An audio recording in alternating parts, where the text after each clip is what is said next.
China's grain imports increased dramatically this year. The authorities give a different reason from the farmers. The U.S. placed new sanctions on a Chinese citizen. This time, a crime group's leader is working with the Chinese Communist regime to boost China's influence across the world.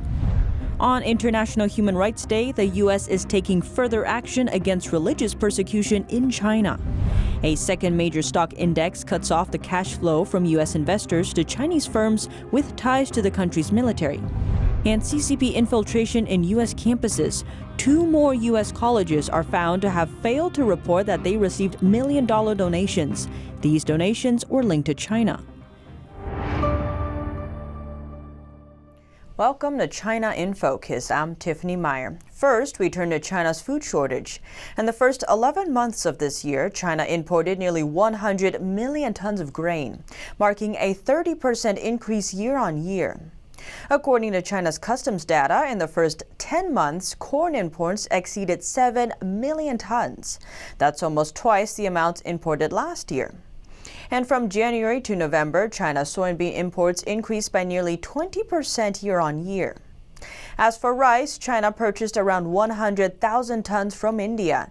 It marks the first time Beijing has imported rice from India in nearly 30 years. Chinese media attributed the jump in imports to other countries' low grain prices. Beijing has repeatedly denied the rising suspicions of a grain shortage in the country. But farmers across China tell us that severe flooding last summer and heavy rain during autumn led to poor grain harvests. Now we take a look at the outbreak of the CCP virus in China. 2 cities in northern Chinese Heilongjiang province were locked down on Thursday after a couple of cases of the CCP virus were confirmed. The Provincial Outbreak Response Group announced wartime status for Dongning City and Shuifenhe City. A local resident in Dongning City told us all the communities and schools have been closed. Highways are also blocked. Vehicles from outside are not allowed to enter the city. An online video shows residents lining up to get what they can from the supermarkets. A reporter from NTD's sister media, the Epoch Times, called the City Center for Disease Control and Prevention. The woman who answered the phone refused to answer any questions related to the pandemic. She told the reporter to read an official press release or contact the Provincial Outbreak Response Group. A shop owner in the city told us the authorities told her to close her shop. Authorities notified hotels that they could not receive guests from outside the city, but only take in local guests. A restaurant clerk said all communities in Dongning City have been put on lockdown and everyone is now at home and must go for testing later. Shuifenhe City was also shut down. Schools and neighborhoods there are closed. Only pharmacies and grain shops stayed open. Other shops were ordered to close as well. A restaurant clerk in the city told us the restaurant can only deliver takeout now.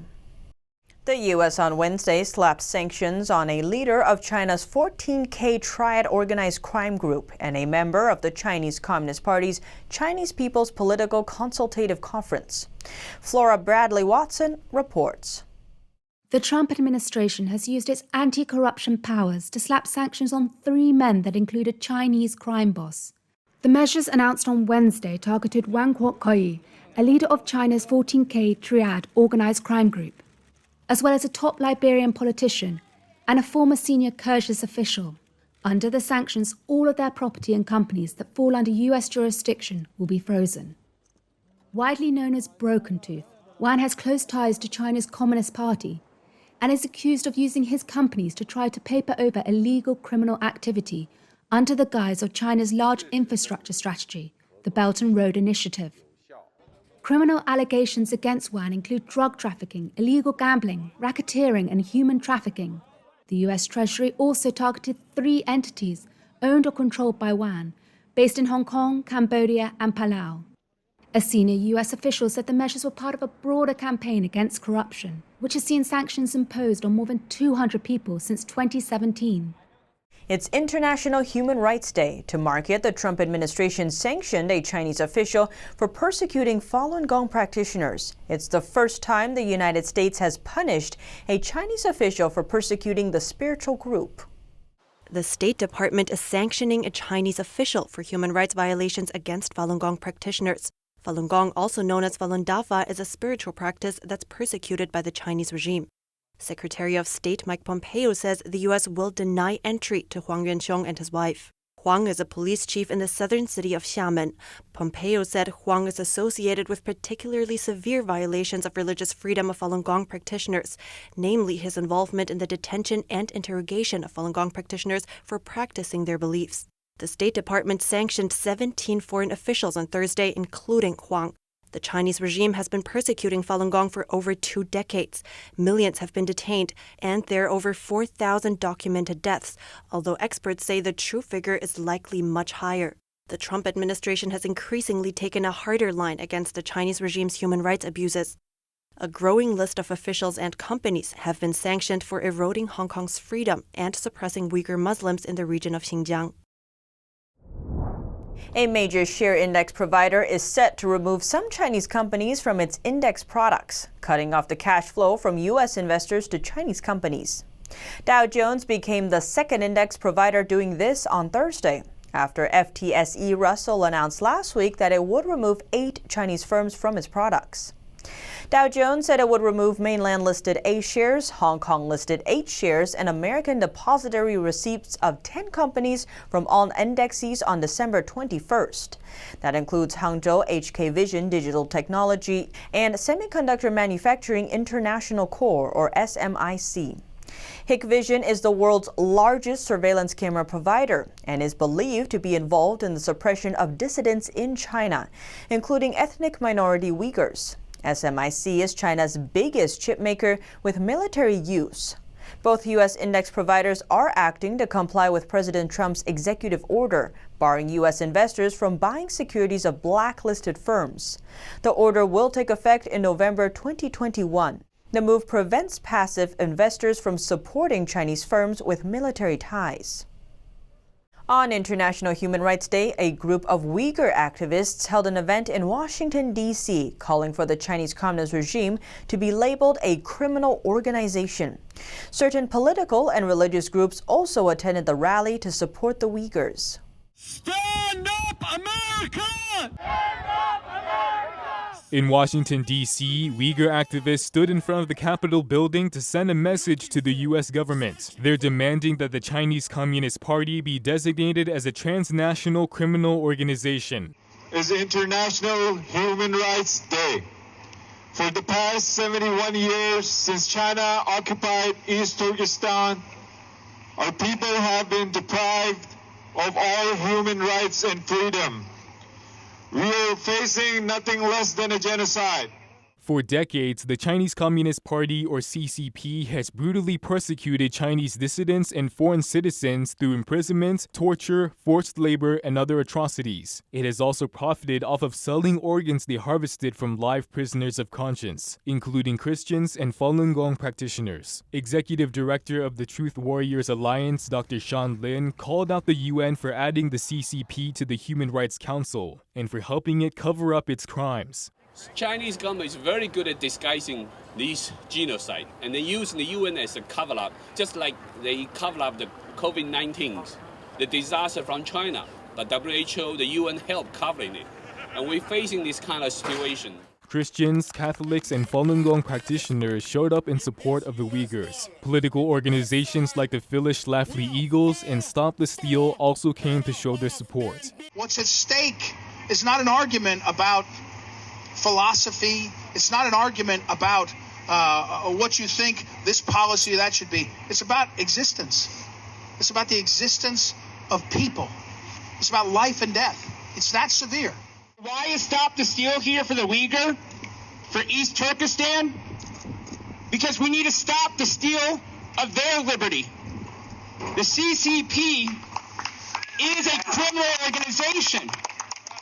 Some of the speakers at the rally said that not only should the U.S. label the CCP a criminal organization, but the whole world should as well. Don Tran, NTD News. Now we turn to an organization founded by overseas Chinese people in honor of World Human Rights Day, celebrated December 10th. The Democracy Party of China officially launched what's called the China Torture Officials Whistleblower Center. The DC-based organization aims to investigate Chinese officials who persecute human rights defenders, religious believers, political dissidents, and ordinary Chinese citizens. People can report officials guilty of human rights abuse to the center online. The center will then provide their investigation results to Western countries and related institutions across the world. And the findings can go toward holding the officials accountable to the extent of the law. Now we turn to a major U.S. university and its relationship to a Chinese educational program. Columbia University reportedly accepted $1 million to underwrite the Confucius Institute there. Confucius Institutes are part of an educational program that partners Chinese schools with those overseas. The organization is promoted as a cultural exchange, but the U.S. State Department recognized it as a propaganda apparatus of the Chinese Communist Party, or CCP. None of Columbia's Confucius Institute-related funding was reported to the U.S. Education Department. The Columbia deal was initially reported in 2011 by its student-run newspaper, The Columbia Spectator. The reports that the Confucius Institute headquarters had pledged $1 million over 5 years. In August, the U.S. State Department designated the Washington-based Confucius Institute's U.S. Center as a Chinese foreign mission, meaning it's controlled by the Chinese regime. That center is in charge of running the Confucius Institute network in the U.S. China has set up Confucius Institutes across the world, but Columbia is the only Ivy League school to have hosted one. It's unclear if Columbia's Confucius Institute is still operating. Their last event update was posted in 2018. But Columbia isn't the only U.S. university taking funding from China. Washington's Georgetown University is facing scrutiny after receiving $10 million from a CCP-linked company. The Department of Education says Georgetown received the donation from Thai company CP Group, adding that the company has ties to the Chinese government through multi-billion-dollar agreements. The university also failed to disclose the foreign gift. Congress requires all U.S. universities to report foreign gifts of $250,000 or more to the Department of Education twice a year. Georgetown student-run magazine published an article denying the allegation. The university said it would use the gift to support a new university initiative for U.S.-China dialogue. Beijing is ramping up its sanctions on Australia, but the nation isn't taking the penalties lightly and reportedly planning its own retaliation. More on the story by NTD's Don Ma. A fresh round of Australian sanctions came from Beijing this Monday.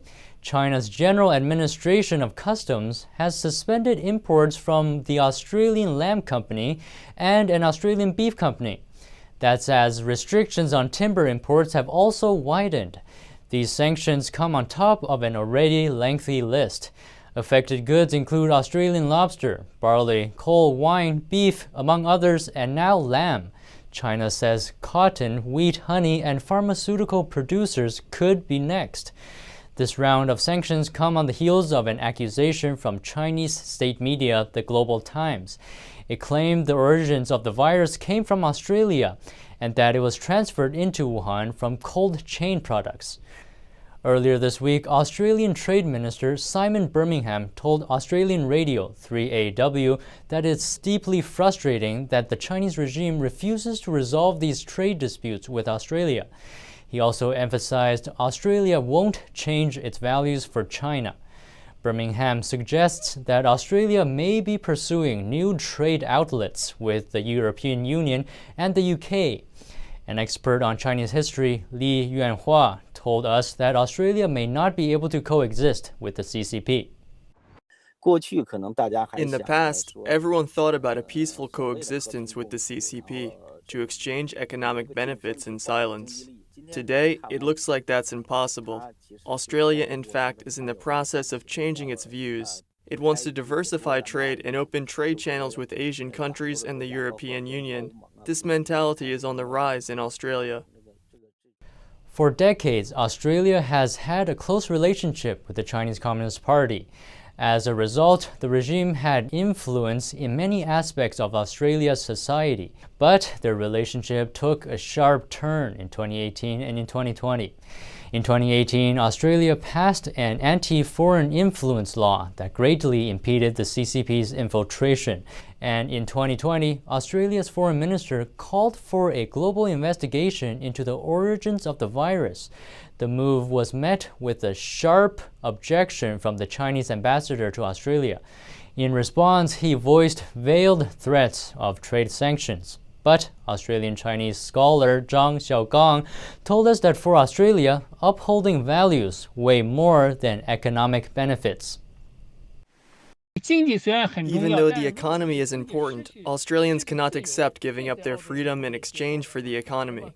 The CCP not allowing Australians to have their own values is impossible for anyone to accept in a democratic and free country. So the Australian people are indeed standing up these days. China's sanctions, in particular the 200% wine tariff, has drawn criticism from around the world.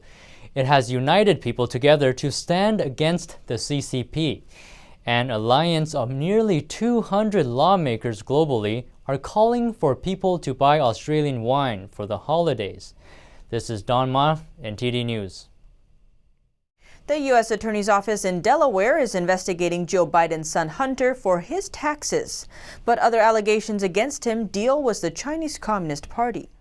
Joe Biden's son Hunter says he's under investigation by the U.S. Attorney's Office in Delaware. In a statement, he said they're investigating his tax affairs. He says he learned this on Tuesday. Last month, 2 Republican senators released more details about Hunter Biden's overseas business deals. It included alleged ties to the Chinese Communist Party and the Russian government. Some of the new findings include millions of dollars sent from a Shanghai-based company with links to a firm that's effectively an extension of the Chinese regime to one of Hunter's close business associates. And there are allegations made by former Biden family business associate Tony Bobulinski in a Fox News interview. In October, Bobulinski made claims Joe Biden and his family are compromised by China. The New York Post also made allegations against Hunter of scandalous activity sourced from messages, emails, photos, and video from a laptop said to be Hunter's. It also reported an attempted meeting between Joe Biden and an advisor to Ukrainian gas firm Burisma Holdings. Joe Biden has denied any knowledge about Hunter Biden's business dealings.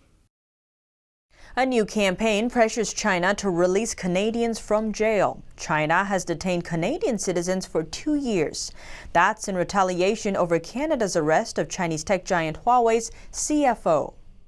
A new campaign is sending Christmas cards to Canadians detained in Chinese prisons. A group of Canadians launched the effort in December.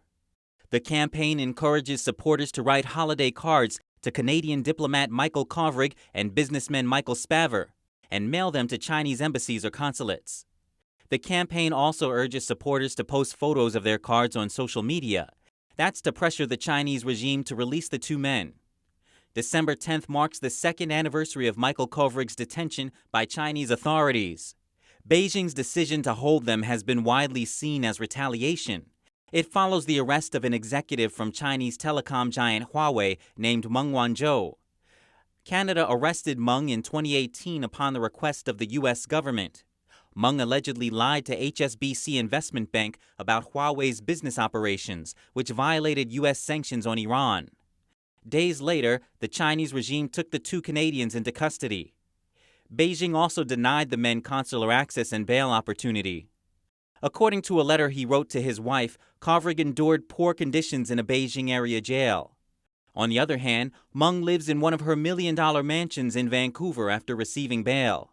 Meng's legal case is set to wrap up in a Canadian courthouse in April 2021. Now we turn to feedback from our viewers. Some viewers mention the terms Asia-Pacific and Indo-Pacific in their comments. They are used by different politicians, but what is the meaning behind them? Former U.S. Secretary of State Rex Tillerson used the term Indo-Pacific region in his 2017 speech. He was referring to the countries of the Indian and Western Pacific Oceans and the wider region around them, and emphasized that the U.S. will develop further cooperative relationships with 3 democracies: Japan, Australia, and India. China affairs analyst Xia Xiaoqiang said in a 2018 interview with NTD that the Indo-Pacific region encloses China. If we use China as a coordinate, the Indo-Pacific region makes a ring around China from India, Australia, Japan, and to the United States. The editor-in-chief of the Chinese Communist Party mouthpiece, Global Times, posted a video recently on the topic of Indo-Pacific. He accused the Trump administration of changing the Indo-Pacific from a geographical concept to a geopolitical concept. He urges the next administration to change the concept back to Asia-Pacific because, as he claims, the Indo-Pacific narrative divides the region and builds an anti-China alliance, whereas the Asia-Pacific indicates that China stands with other countries together. China has been avoiding the Indo-Pacific concept because Beijing takes it as America's efforts to counterplay China's growing economic and military threats. Others may not agree with the Chinese Communist regime. This November, Australia participated in the Malabar Navy Exercise 2020 after 13 years of absence. The Australian Department of Defence declared that the exercise demonstrates the deep trust among the four most powerful democratic countries in the Indo-Pacific region and shows their support of an open and prosperous Indo-Pacific vision. Germany released a 72-page policy guideline on the Indo-Pacific region this September. The document is entitled Germany, Europe, Asia, Shaping the 21st Century Together.